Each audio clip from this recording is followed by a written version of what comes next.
My name's Walter Briggs.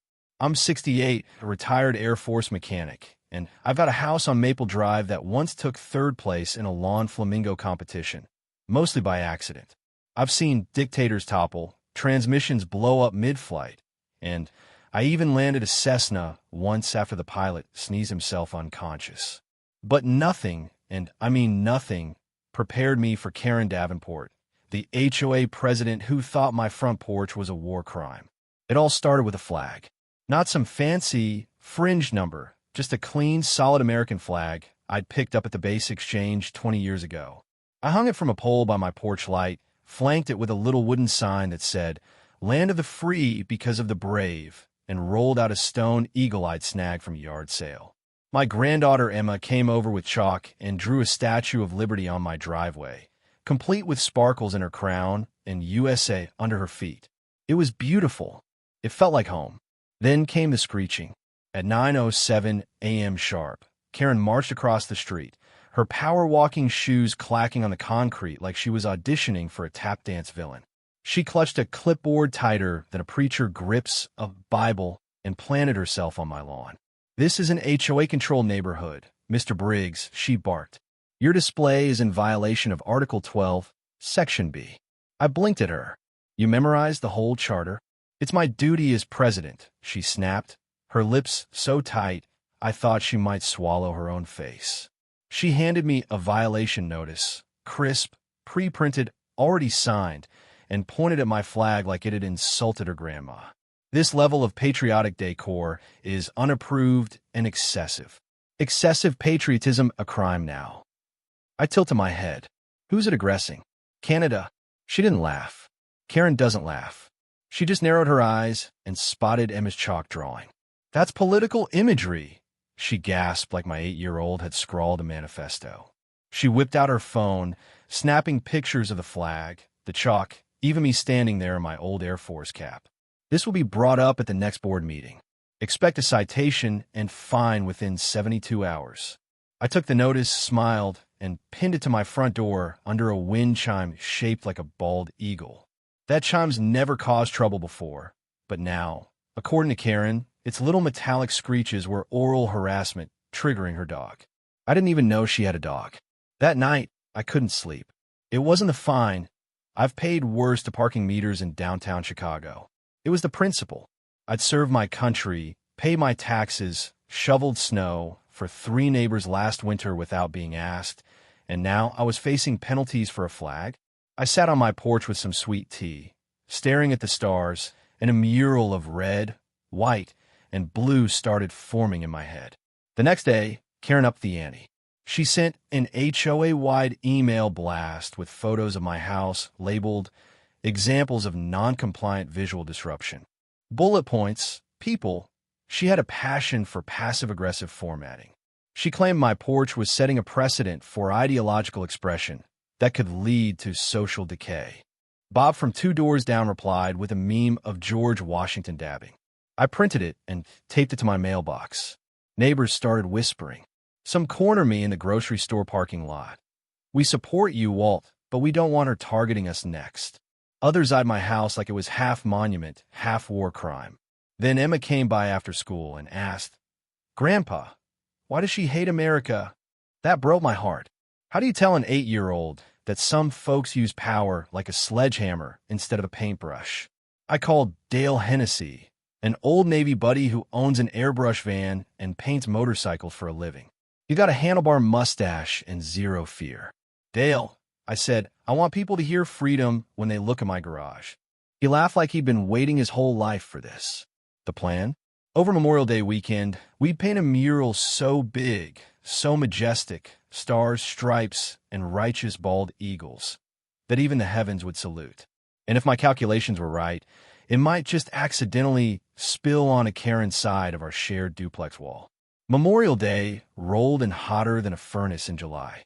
Dale's matte black van, with a screaming eagle painted on the side, pulled up at 7 a.m. sharp. He climbed out with a thermos and a flag bandana tied around his head.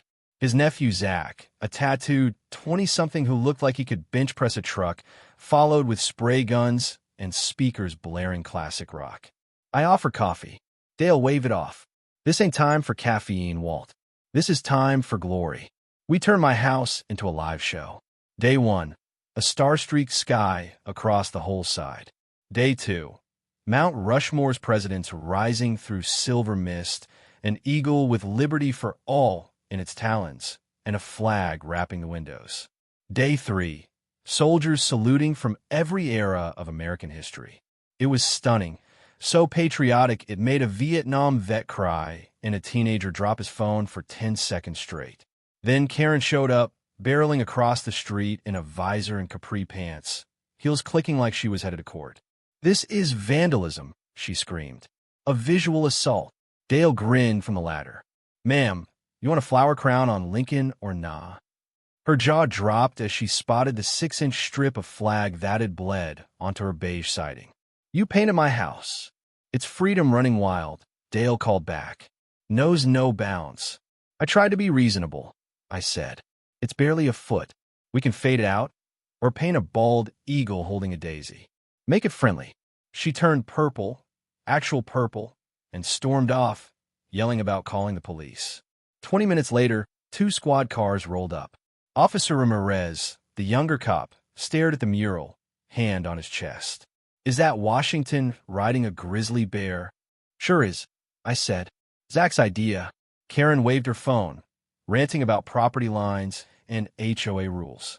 The other cop, built like a linebacker, shrugged. "Looks like a civil issue, ma'am.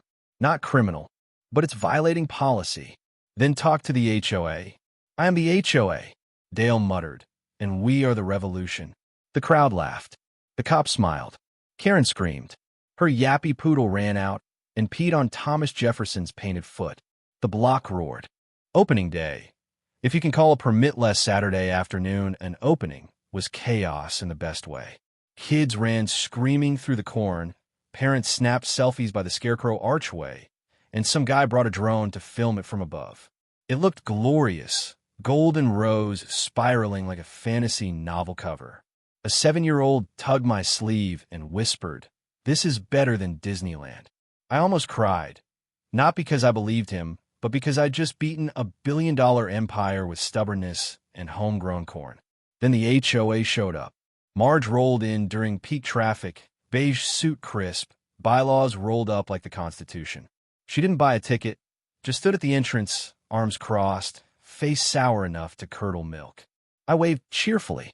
"Thanks for coming, Marge." "Free flashlight." She didn't smile. "This violates several zoning laws," she barked, loud enough for the parents to hear. "Private land," I shot back. "You're trespassing without admission." The crowd laughed. Someone clapped. Marge turned tomato red and started filming on her phone. 2 hours later, she returned with a clipboard and a guy who looked like he flunked the firefighter exam thrice. "Safety inspector," she said. He pointed out, "No handrails." "It's a cornfield," I replied.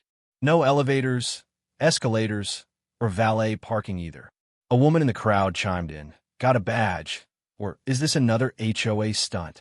He mumbled and bailed, red-faced. Marge stormed off, muttering about lawsuits. That night, Todd brought pizza, and we watched folks exit the maze, faces lit with laughter and confusion. We'd added a secret prize in the center, a coupon for free kettle corn from the lemonade stand. People loved it. Some ran it twice, others got lost, and made friends finding the exit. I hadn't seen this much joy on our block in years, all because someone told me to rip out my corn. Then the local news showed up.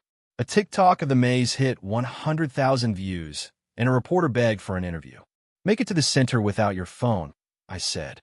20 minutes later, we were live on Channel 8, me in overalls, explaining how an overzealous HOA sparked this madness. I didn't name Marge. Didn't have to. Everyone knew. By the third weekend, the maze was bigger than I'd ever dreamed. People drove from 3 counties over, cars lined the roads, and the lemonade girl hired her cousin to keep up. Todd started night tours for the brave and easily lost, and a food truck rolled in uninvited, claiming they'd heard business was booming. I let them stay after they bribed me with deep-fried Oreos and a corn dog the size of my arm.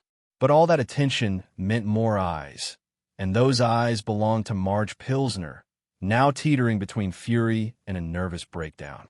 She didn't just hate the maze, she feared it. Every laugh, every ticket sold, was proof her rules had limits, and I was thriving despite her. Her counterattack came dressed in pearls and petty righteousness. She called an emergency HOA meeting agenda, Jenkins corn violation and community impact. I went, not for fairness, but for the circus. The room was packed, mostly with Maze fans, teachers, parents, even old Mrs. Delaney, who hadn't attended in 7 years. Marge sat stiffly, flanked by her clipboard Karens, and launched into a PowerPoint, the corn catastrophe. Blurry Maze photos, a list of infractions, unapproved commercial use, noise thresholds, reckless child behavior, even potential cult-like activity. That last one got a laugh, so loud the projector flickered. My turn. I walked up slow, no notes, just gut. I told them about my dad, how he'd grown corn on this land for 50 years, about his stories on the porch at dusk. I talked about the silence after he passed, and how the maze brought it back to life, for me, for everyone. Ever try to outlaw joy, Marge? I asked. A few nodded. One woman wiped her eyes. Then the bombshell. I'd dug into town records and found a 1946 document. My grandfather registered the land as a community celebration ground for post-war gatherings. The zoning never changed. I handed it to Barry, the quiet board president. Marge snatched it, scanning for a typo to save her, but it was there, faded ink, legal jargon, a loophole big enough to drive a tractor through. The room erupted. Marge shouted it was outdated, irrelevant, maybe fake, but Barry said, "We'll review it officially." That was all I needed. Next day, the maze was swamped. Lawn chairs, a banjo player, a popcorn machine. It wasn't just a protest anymore. It was a celebration. That evening, Todd showed me a marriage proposal filmed at the center. "You're a myth, Uncle Walt," he grinned. But then his phone buzzed, an email from the HOA's lawyer. Marge filed to nullify the land clause, claiming 50 years of inactive usage voided it. She was digging in, twisting history into a weapon. I didn't call a lawyer or the council. I called Gloria Simmons, retired principal, local legend, and the only person Marge feared. Gloria sighed sharp enough to cut drywall when I mentioned Marge. By noon, she was in my kitchen, sipping sweet tea like battle fuel. "It's time we turn this into a festival," she said. "One loud, proud weekend to honor your grandfather's designation. Make it impossible for her to deny this land's purpose." It was bold, risky, and perfect. Gloria called in favors, bands, businesses, face-painting barbecue. Todd built a stage from pallets. Word spread like wildfire, flyers, Facebook texts. The Jenkins Jubilee was on, and everyone was invited except the HOA. The night before, I caught 2 county inspectors poking around. No badges, just windbreakers and a clipboard. I filmed them. They tripped and bolted to an SUV where Marge's blonde helmet ducked low. I installed motion lights and a speaker that screamed at midnight trespassers, our Karen deterrent. It worked. Saturday dawned clear, funnel cake in the air. Music played, kids ran in superhero costumes, and folks danced near the stage. Corn shucking contests, trivia. Todd swore knowing Colonel counts was vital. It wasn't just fun, it was a statement.